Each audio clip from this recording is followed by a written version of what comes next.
2020. Yeah. That's what you had said. I had said like that. Did you think he was going to win this time? I told you that if it was not rigged out 2020, he would have won elections. Correct. But you know what happened in Atlanta, Georgia? Yeah. Yeah, and even BBC serialized what happened in Atlanta, Georgia, when they were stuffing votes boxes, ballot boxes and so on. Ni kama Kenya? I know, sio kama Kenya. World over, people have interests. Okay, speaking of interests, how do you impeach a deputy president in about less than 2 years into your administration? Who does that? I think it is because of discipline. What do you mean, discipline? Yeah, it is discipline. Because let me tell you, maybe under new constitution, nobody had faced such disciplinary measures. But I can tell you, you don't underrate William Samuel Ruto. He's such a rude politician.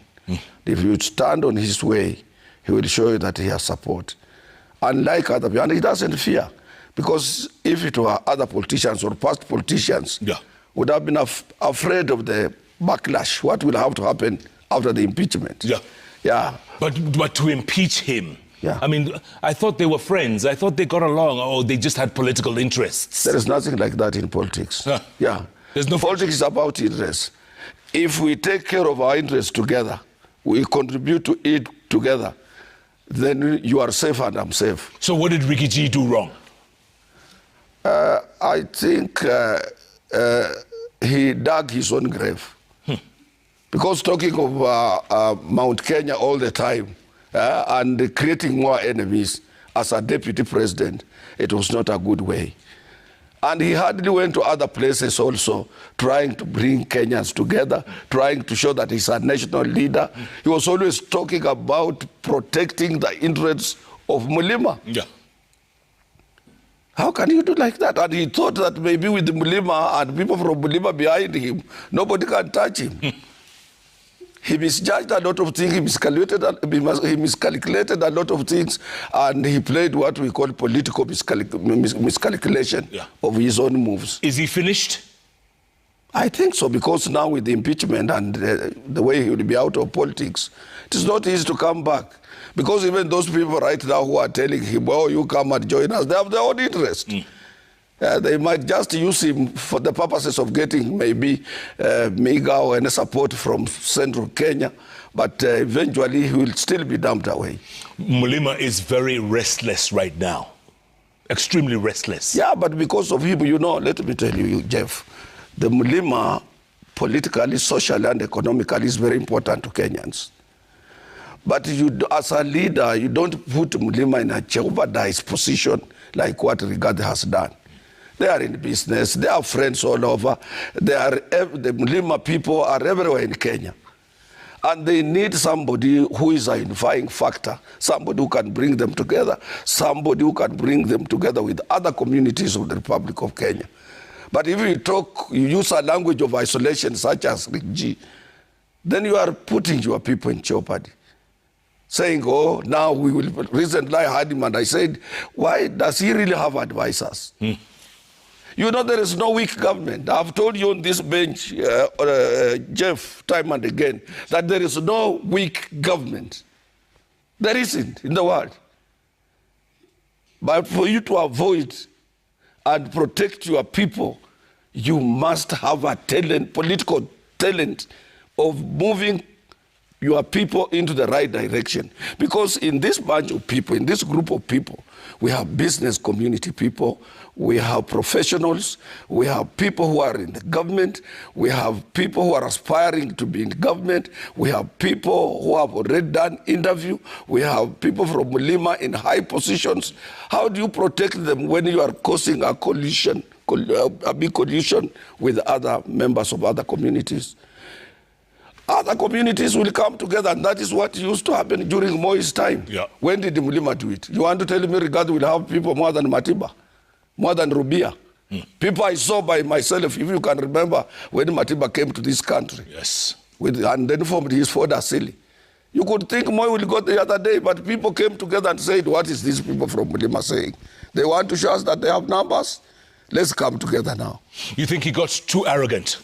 Very much arrogant.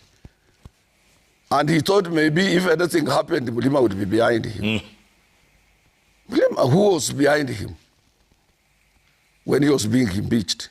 No end demonstration, no anything. Yeah. Because people don't want to lose their daily bread, daily business, daily fortunes, because they are fighting to an individual who has gone astray.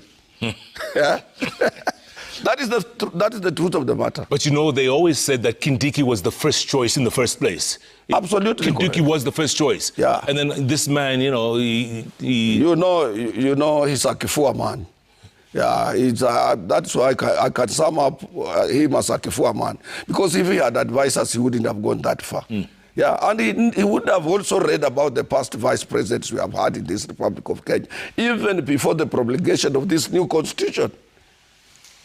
Yeah. If you are a vice president, behave as a vice president. Like Moi. Yeah. Be quiet. Yeah. And also plan quietly, and he will be there.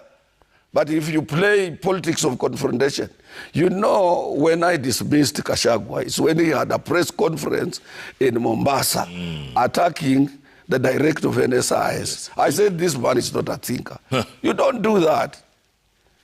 Those are trained people. Those have their own departments. Those sometimes you can know where they are. They are even in your house. That's their training. Yes. Yeah. And you go up there and let me tell you, this boy called Nurdin Haji. He's the well-placed, well-educated. He had his professional education in Australia. And he's very much fast, he's quiet, you can't know what he's thinking about. And then you say his work is to do business in the government.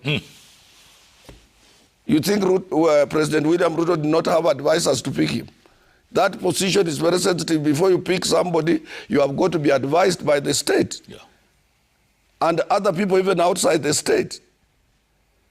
And Kenya is faced with the hostile, sometimes neighbors. And you don't go out as a person who sits on the Security Council or National Security Committee, and you come out instead of discussing such things inside the boardroom. So I said this man has already failed. I dismissed him from that day. SHENZI Sana. Huh? Sana. Yeah. And I don't think whether he will raise his head up. He can do all what he can. He can join Kalonzo Musyoka 1,000 times.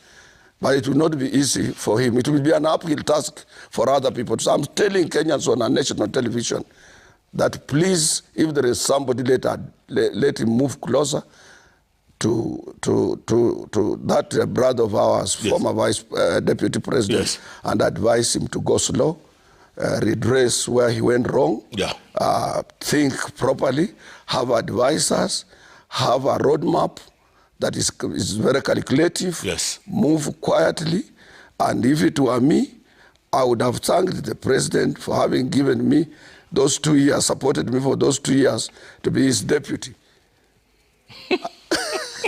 SG, I want to talk more about that. And also, is there an opposition in Kenya? Does it exist? Is there anything like an opposition? I want you to tell me that after the break. And also, moving forward, man, the mountain, yeah, Imelipuka. And then now the president is moving towards the lake. You saw the event. When you are in that position, let me tell you, brother Jeff, yeah, anybody, you can attract masses from anywhere, so long as you say we are working with so and so. Finished. Kusha. Finished. Huh? Finished.